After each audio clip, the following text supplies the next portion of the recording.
Salut tout le monde à la maison, les petits, les grands. Aujourd'hui, je vais vous guider à travers un projet vraiment simple à faire que vous pouvez faire petit ou grand à la grandeur de votre créativité.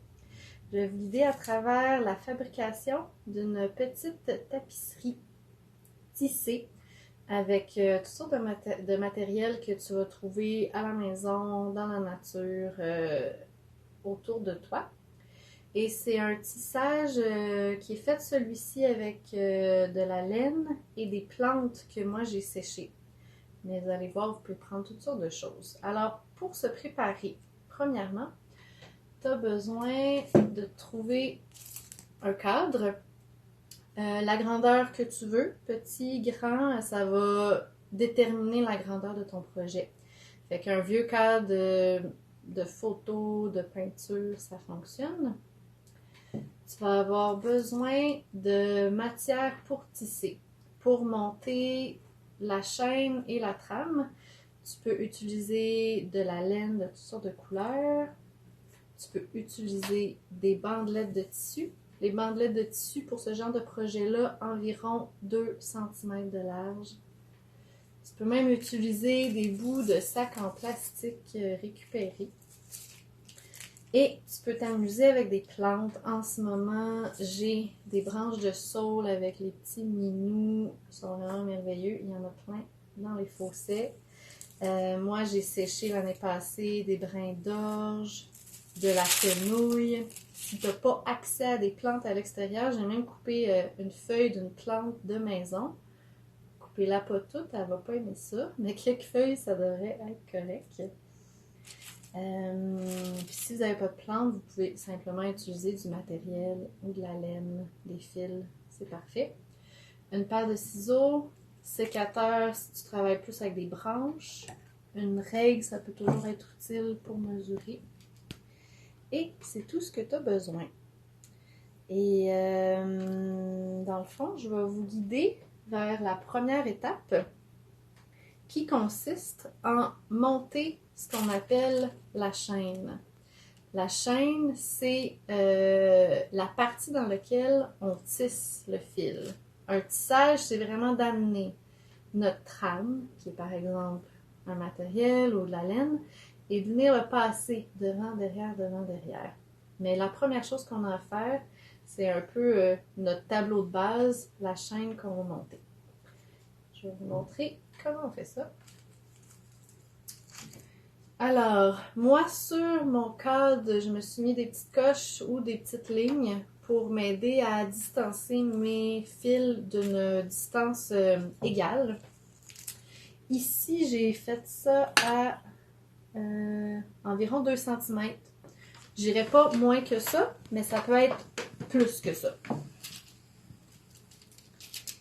Et j'ai envie, je vais tasser ça ici, juste pour voir que vous voyez vraiment bien. J'ai décidé que je prendrais du rouge. Alors, je vais avoir le bas et le haut. En bas, je vais venir faire un double nœud à ma première encoche.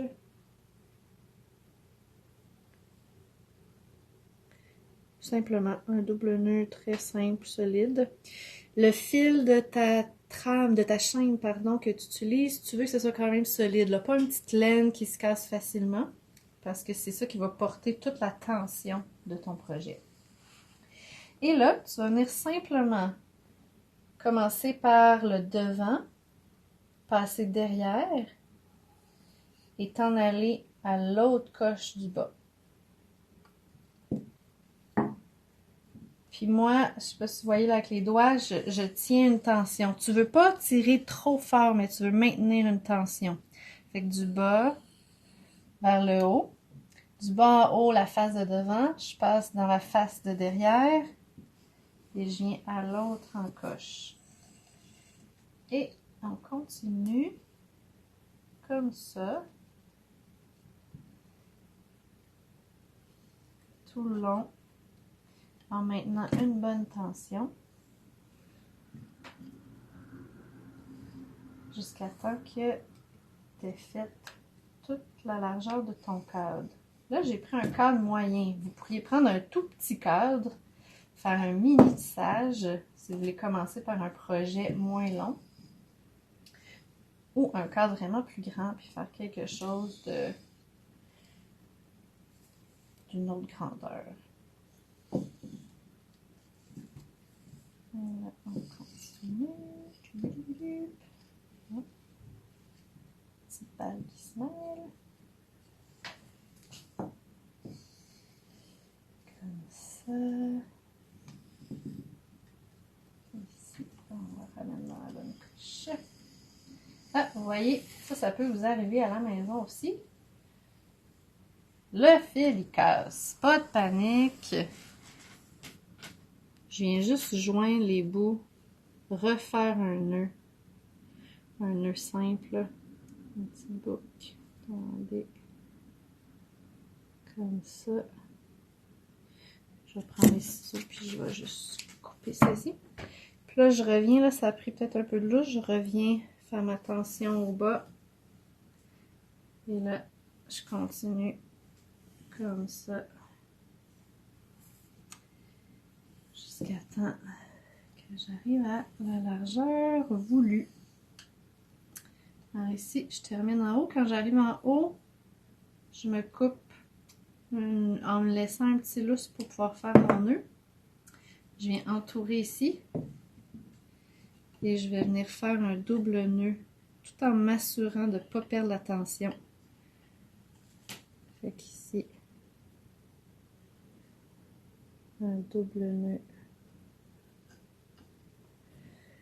Voilà, fait que la première partie de la chaîne est montée. Maintenant, ce que tu vas vouloir faire, c'est le fil qui va venir mettre la tension égale sur toute ta chaîne. Donc, ce que je fais, c'est que je prends n'importe quel fil qui est solide. Je viens mesurer 2 fois la largeur de mon cadre, puis je laisse un petit bout de plus. Et je vais venir sur un des côtés.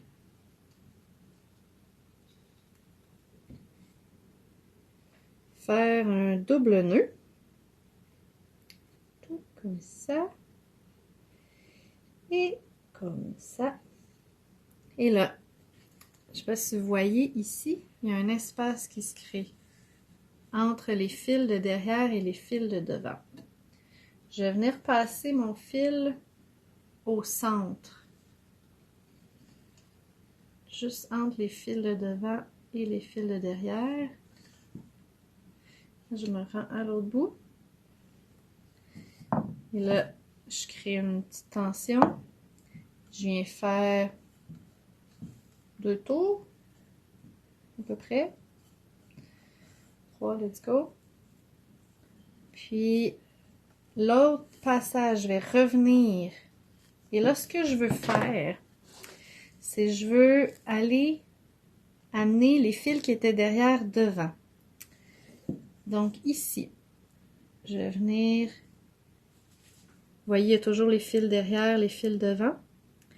Je vais tout le temps le prendre du côté gauche, cette fois-ci. Fait que j'amène les fils devant et je passe mon fil au milieu. Je recommence. Je viens chercher les fils qui étaient derrière. Et là, oups, je passe mon fil dans l'espace que je crée. Et je continue jusqu'à temps que j'ai fait tous mes fils. Et là, il en manque un petit dernier. Alors, ce que ça fait, c'est que ça vient amener les fils de derrière en premier plan, au même plan que les fils de devant. Et ça me fait mon plateau de travail, ma toile de base. Et quand j'arrive au bout, je vais venir refaire un double nœud tout en maintenant le plus possible la tension. Je tiens d'un côté avec mes doigts. Je viens glisser ici.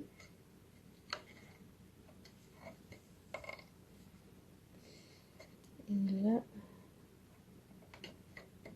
oups, boum, boum, boum. Ça s'en vient.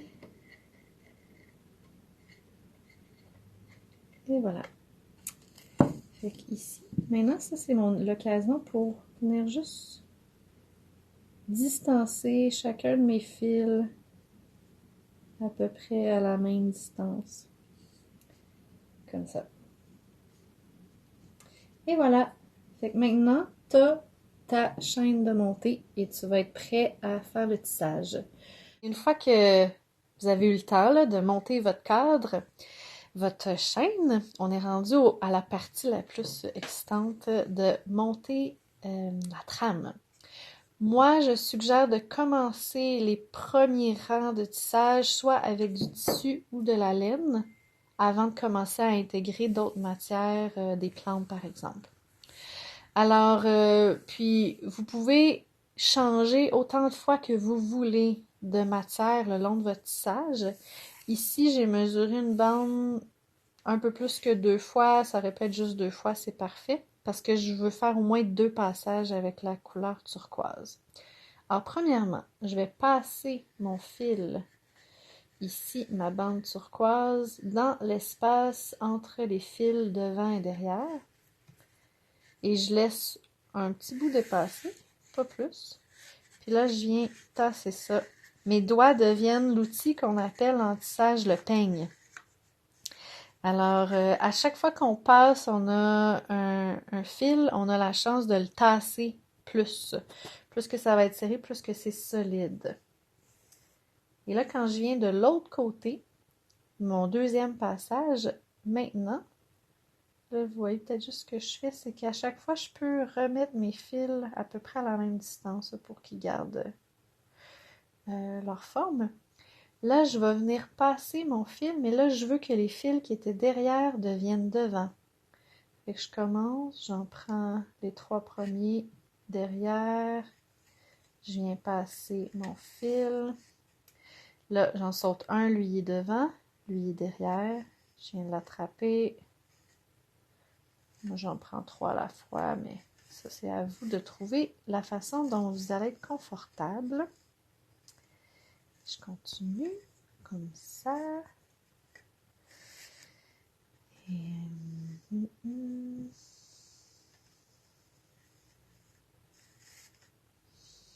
Le tissage, je trouve que c'est quelque chose de très méditatif. Puis moi, j'en ai fait avec les enfants en bas âge, les parents, les grands-parents. C'est vraiment un passe-temps qui peut être le fun pour tous les âges. Et là, ici, je vais venir tasser. Vous voyez, ça fait comme des petites montagnes qui passent devant un fil, derrière un fil, devant un fil, derrière un fil. Et tout le long de notre cadre, on va continuer à monter. La chose que tu veux faire attention, c'est quand tu passes ton fil ici, tu veux pas faire ça comme ça, trop tiré, parce que à la fin, tu vas arriver avec une toile qui va être vraiment plus mince. Alors, il faut tout le temps s'assurer que quand on arrive au bout, de laisser un petit lousse pour pas que ça arrive. Donc là, je suis rendue, quand je pars de la droite à la gauche dans celui-ci, je suis rendue à simplement passer entre mes fils de devant et derrière. Je tiens un peu le bout ici pour pas trop serrer. Et avec mes doigts, je viens tasser bien comme il faut. Vous pouvez soit décider de laisser ces bouts-là lousses ou, par exemple, venir juste les insérer dans le tissage. Trouver une façon là, de les cacher. Par exemple, ici, là, je vais venir tailler ça parce que moi, j'ai assez de turquoise à mon goût. Puis, celui-là, moi, je veux pas de bout, fait que je vais juste le passer derrière. Vous voyez, là, il dépasse ici. Je viens juste l'insérer entre mes fils. Puis, venir le tasser derrière pour qu'on le voit le moins possible. En rajoutant la prochaine ligne, là, ça va aider à tout tenir cela. Ensuite, j'aimerais ça mettre une petite ligne de jaune. Alors ici, vu que c'est un fil plus mince, je vais y aller 4 fois à peu près la largeur. Et là, je venais de passer dans ce sens-là, je t'ai rendu à lever mes fils. Mes fils derrière deviennent devant. Je passe comme ça. Et devant, et derrière.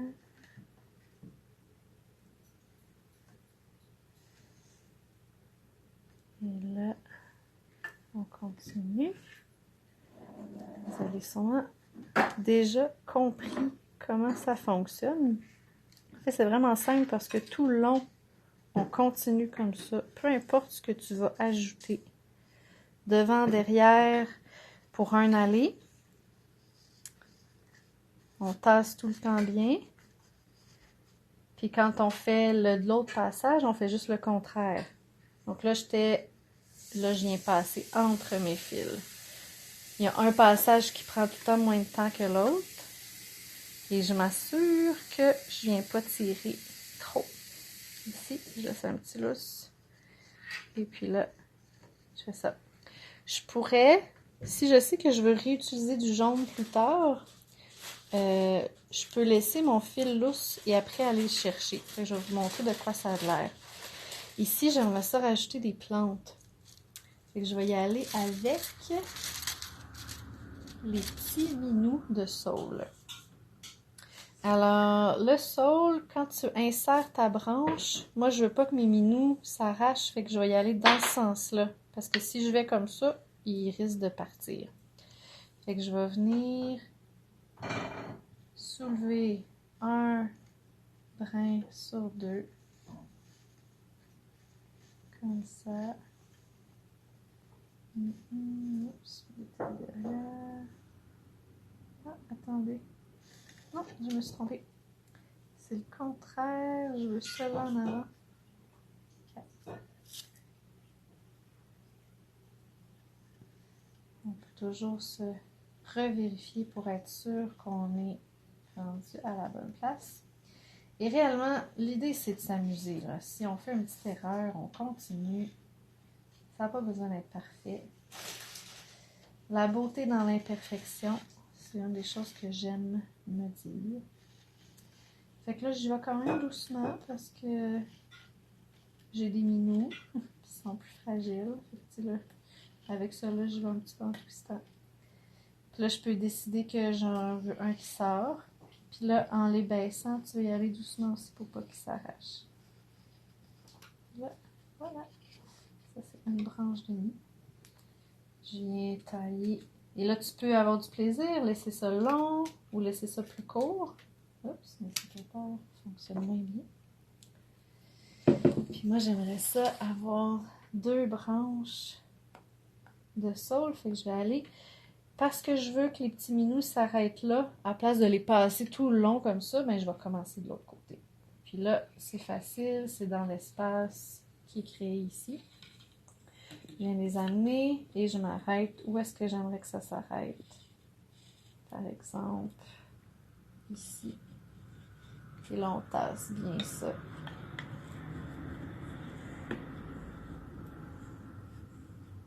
On coupe l'extra qu'on n'a pas besoin. Puis là,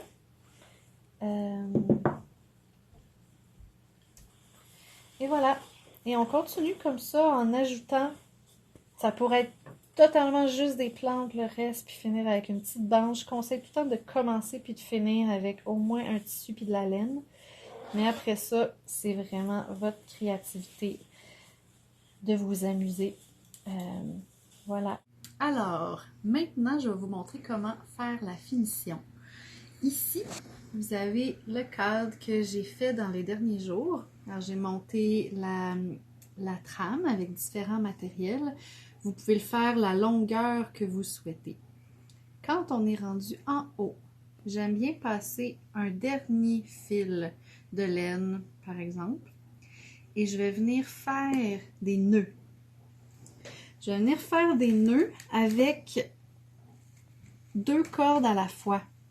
Donc, une corde qui est devant mon fil jaune, une corde qui est derrière. Ici, parce que j'ai un nombre impair de cordes, en commençant à ce côté-là, je vais en joindre 3 et ensuite, ils vont être 2 à la fois. Fait que je viens passer mon fil derrière les cordes que je veux joindre et dans ma boucle. Et je tire. Je viens passer mon fil jaune derrière mes fils rouges. Ici, j'ai une boucle du dessous vers en haut et je tire. Et là, je peux vraiment venir presser et je viens faire ça tout le long de mon tissage de cette façon-là. Et là, je ne vais pas le faire au complet. Je vais vous montrer la prochaine étape. Mais tu te rends jusqu'au bout et au bout, tu viens faire un double nœud pour l'arrêter. Maintenant, ça va être à vous de choisir comment vous voulez terminer la finition. Je vais vous montrer des exemples. Par exemple, ici, j'ai décidé de mettre plusieurs branches ensemble dans le haut et de venir couper mes fils et faire des nœuds. J'ai fait la même chose en bas et en haut. Ici, j'ai décidé de mettre un bâton en haut et de laisser mes fils la longueur de mon choix en bas en faisant des nœuds. Donc, ça, c'est vraiment à vous de décider. En haut, vous pourriez aussi terminer simplement en faisant des nœuds sans corde, sans bâton. Pour les bâtons du haut, si tu n'as pas accès à la nature, moi, je me suis dans ma cuisine, tu pourrais prendre une baguette chinoise, une vieille cuillère de bois. On peut s'amuser. Et moi, j'ai le plaisir d'aller dans la forêt à tous les jours, donc j'ai ramassé des bâtons. Ici, j'ai décidé de m'amuser. J'aurais pu prendre un bâton vraiment droit. Là, j'avais envie d'essayer ce que ça pourrait donner avec un bâton rond. Donc ici, ce que ça va faire, c'est qu'il va y avoir un espace avec des fils. Alors, ce que je venais venir faire, c'est couper en haut mes premiers fils. Je les fais juste un à la fois. Puis là, je viens chercher un fil que je viens placer devant mon bâton, puis l'autre derrière. Et je viens faire un double nœud.